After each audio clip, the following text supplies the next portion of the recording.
The reason I wrote Broken Benefits, What's Gone Wrong with Welfare Reform, is because since 2010, the social security system has gone through probably the biggest upheaval since the modern welfare state was introduced in the late 1940s.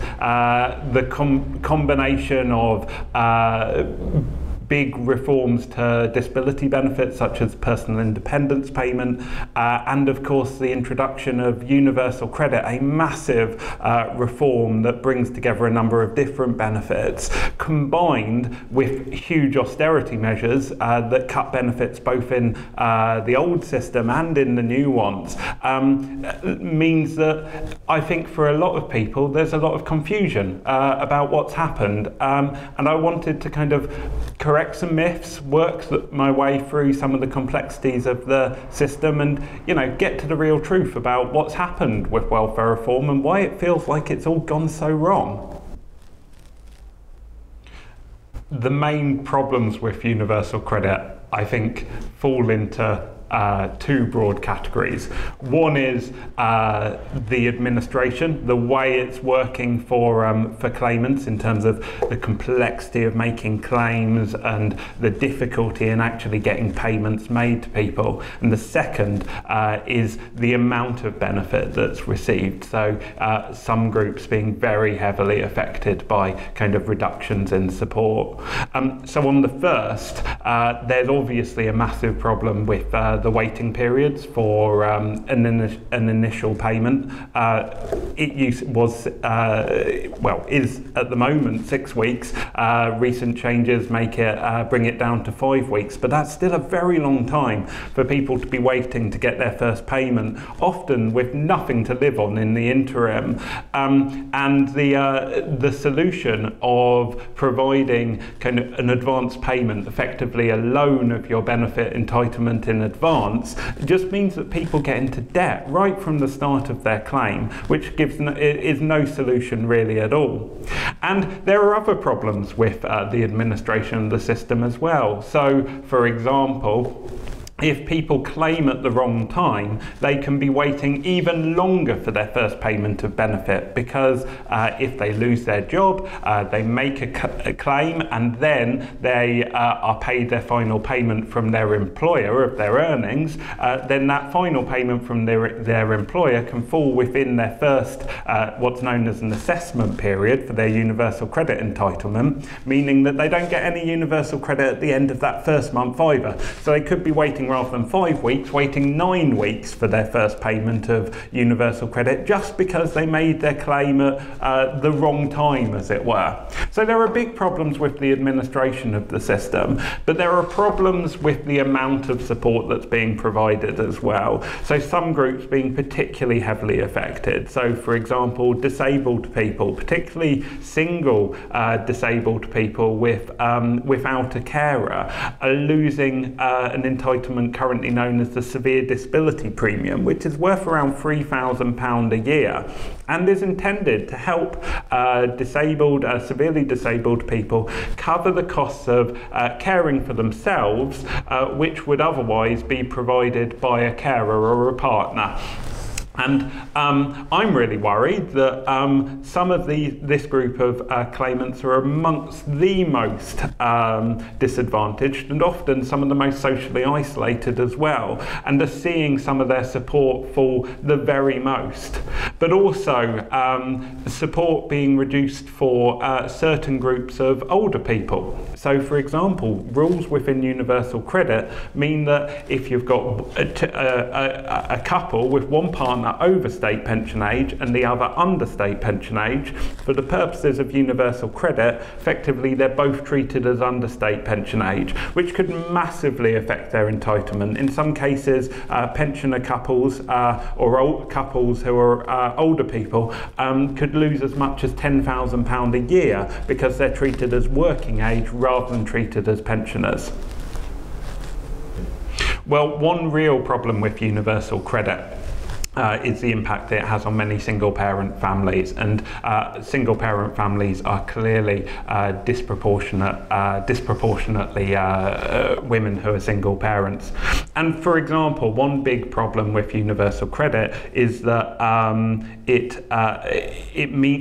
the way that childcare support is paid within the system is that you have to pay out your childcare costs when you first put your child into childcare before you can get the money received, which is fine if you've got savings, but for people on a very low income without savings, it means that they may have to get into debt, borrow money in order to make their first childcare payment, simply in order to get the money paid back to them through their universal credit entitlement. It's an absurd situation for people to be in, to get into debt in order to move into work. But for too many people, that will be the reality with universal credit. Young single parents are going to be particularly affected because currently they'd get the higher rate of what's known as personal allowance or standard allowance, which is what we normally think of as job seekers allowance.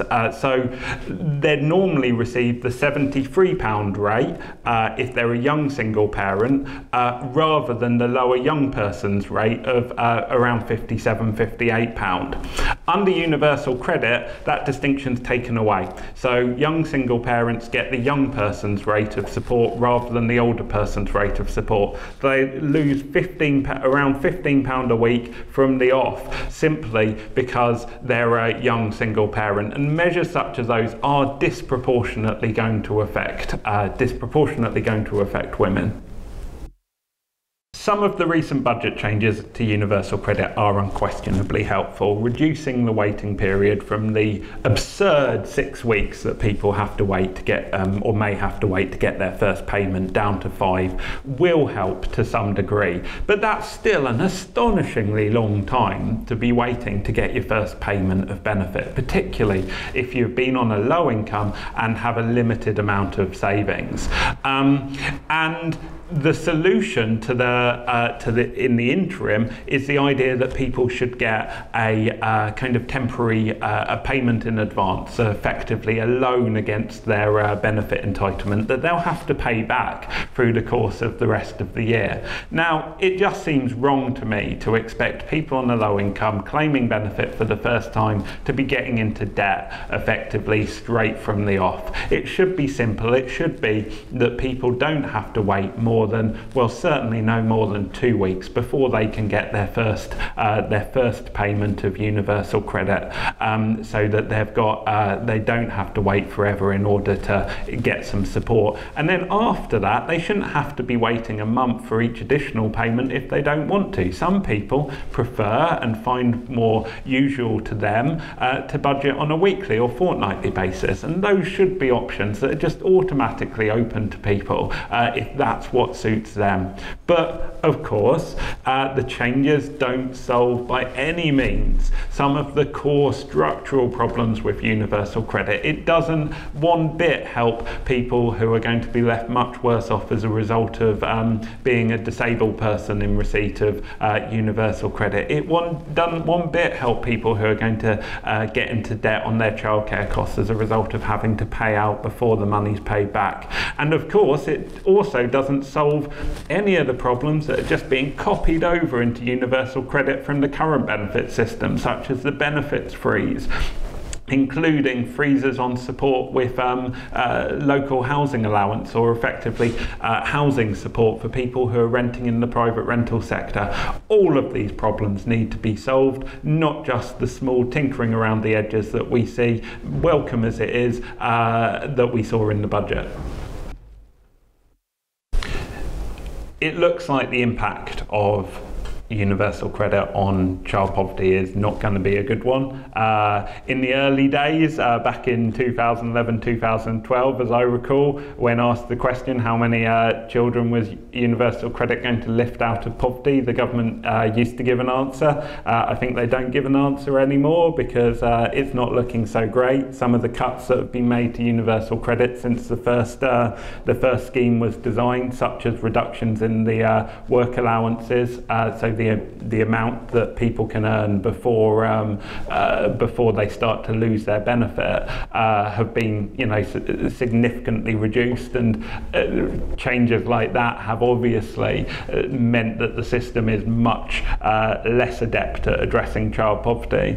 In some ways, I think that, child poverty was going to be rising in coming years without the introduction of universal credit, I think, because of things like the benefits freeze, which operates in both the old and the new system, with things like certain kinds of cuts to tax credits as well, like the introduction of the 2-child limit, which means that support can't be provided for more than 2 children. Now, many of these, or indeed pretty much all of these changes, have just been copied over into universal credit. So the universal credit's picking up all those things which are kind of reducing support for children in the old system, and then adds in some more as well. So, for example, support for disabled children, or many disabled children within universal credit, will be half the rate of support that's currently provided through the disabled child component of child tax credit. It's just a massive reduction in the amount of support that's being provided for disabled children, and there doesn't seem to be a clear logic to it beyond it saves some money. But it's not just child poverty that's going to be affected by universal credit.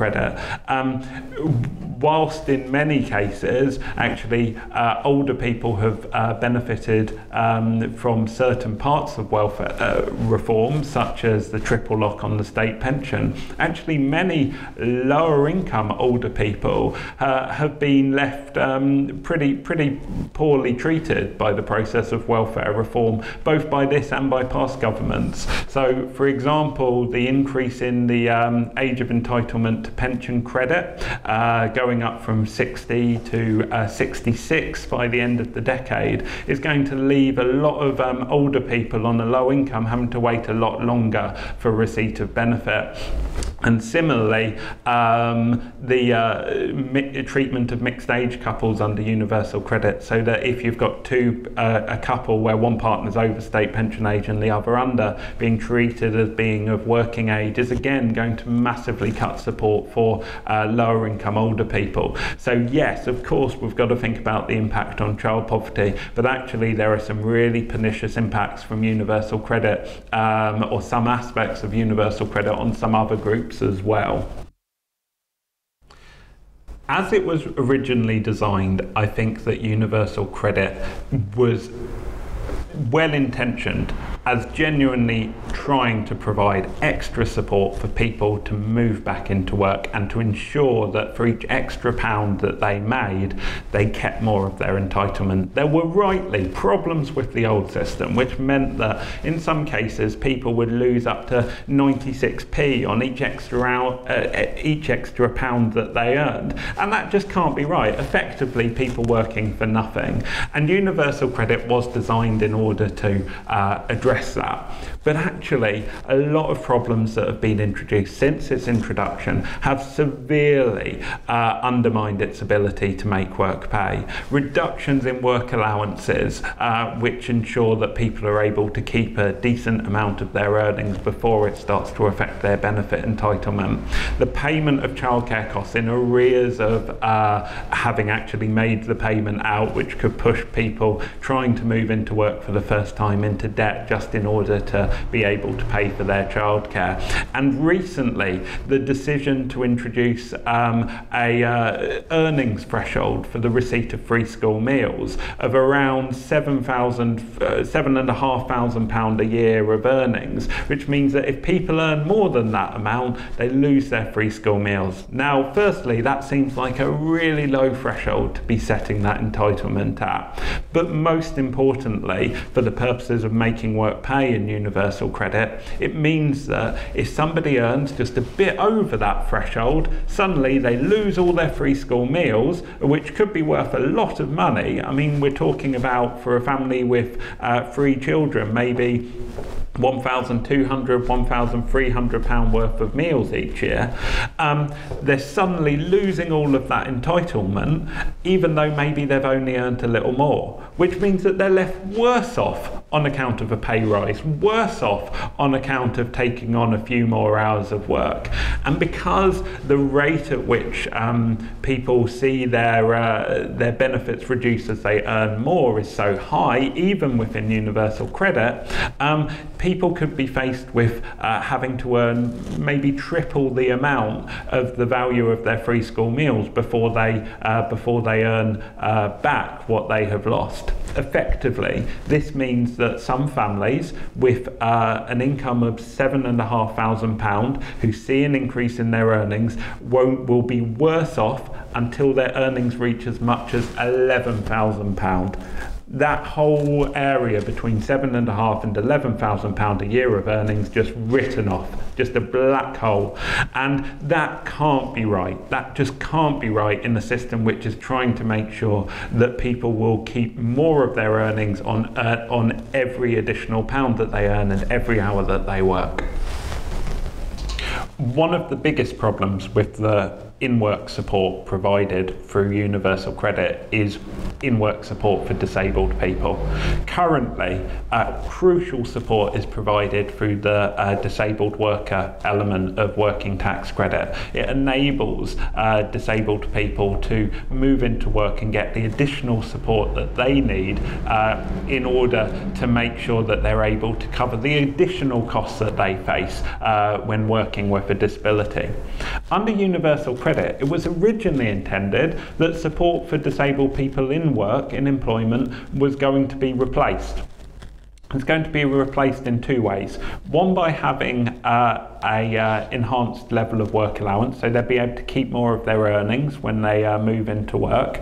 And secondly, through what's known as the limited capability for work component of universal credit.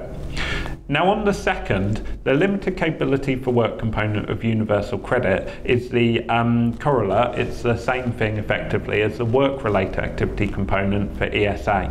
And that was scrapped a couple of years ago.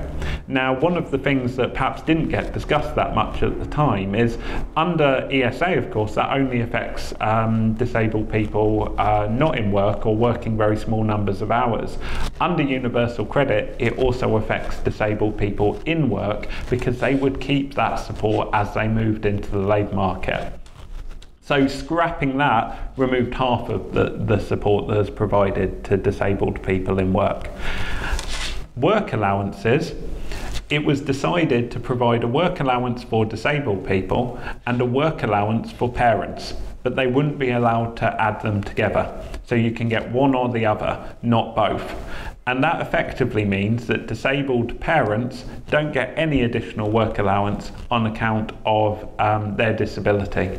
So you take those two measures together, and effectively, for a disabled parent at least, the government has removed all in-work support that was intended to be provided through universal credit for workers with disabilities. And that's simply wrong for a government that's trying to move towards closing the employment gap between disabled and non-disabled people.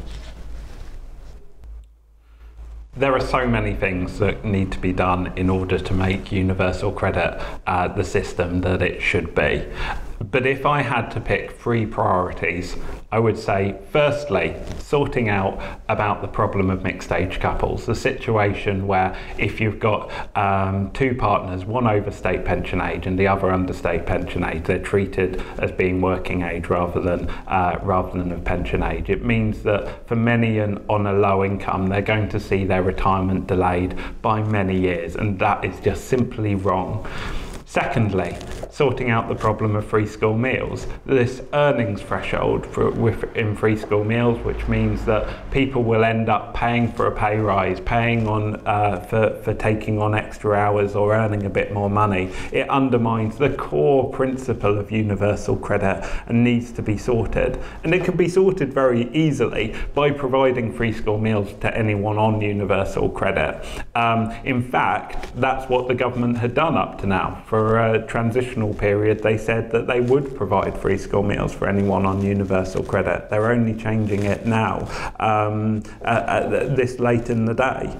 And thirdly, I would say that we need to sort out the problem of the loss of the severe disability premium for disabled people. We're going to see some of the most severely disabled people in society without a carer who would be the ones who'd be entitled to receive that disability premium, losing £3,000 a year as a result of that simple cut, and it's just so wrong. It's going to leave a lot of people more socially excluded, more isolated, and that just can't be right for a society that cares about its citizens. So there are many more that I could name, but those would be my top 3 priorities. My new book, Broken Benefits, looks at welfare reform in the period between 2010 and 2020. And I think it was a long process writing the book. And I think that I came out with kind of 4 overarching themes about what welfare reform needs to look like in the future and what a social security system which is fit for the future should be. The first issue is that social security is so complicated. You can't just change one bit of it and expect everything else to go right. So for example, if you increase contribution-based benefits, those are benefits to people who have paid national insurance contributions, some people will just see deductions made from income-based benefits that they're also entitled to receive. In some cases, people could actually be left worse off because they'll see deductions from other benefits, and they can also, in some cases, be taxed on their contribution-based benefits. So it's not a simple problem. That's the first lesson.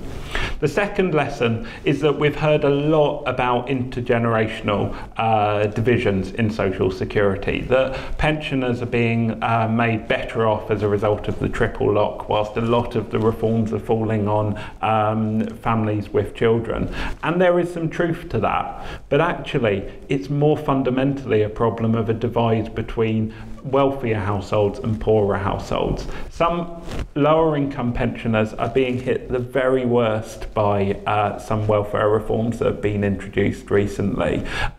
Issues about increasing pension credit age entitlements, which actually was a decision that was made some time ago, or the treatment of mixed age couples under universal credit, leave many lower income older people much worse off as a result of some of the welfare reforms that have been being progressed. Thirdly, simplicity has always been something that's been aimed for in the benefit system. Government after government has tried to simplify the benefit system, but I think the approach that's been taken is wrong. We've been trying to simplify the mechanics of the system rather than the way it interacts with the user. I've sometimes used the metaphor of imagine the code that lies behind the front page of a website. Simplification shouldn't be about simplifying the code, the way that the website is constructed. It should be all about simplifying the way that the page of the website interacts with the user. The code itself is irrelevant. The user doesn't need to see it, shouldn't have to interact with it. All that matters is what they're actually presented with and interacting with. And I think too much welfare reform has been focusing on simplifying the code, simplifying the mechanics of the social security system, rather than simplifying the way in which it actually interacts with the user. And the fourth thing that I think needs to be addressed for welfare reform in the future is that social security serves more than one purpose. Yes, of course, it serves to provide a safety net. It has to prevent destitution. It has to make sure that families are safe, that they've got a roof over their head, they're able to put food on the table. But actually, the social security system we should aspire to does a lot more than that. It should be about creating fairness. It should be about making sure that disabled workers are able to pay for the additional costs of work that they face as a result of their disability. It should help to correct for inequalities in life expectancy between lower income and higher income households. It should be fundamentally a fair system, not just one that provides a basic safety net for the worst off.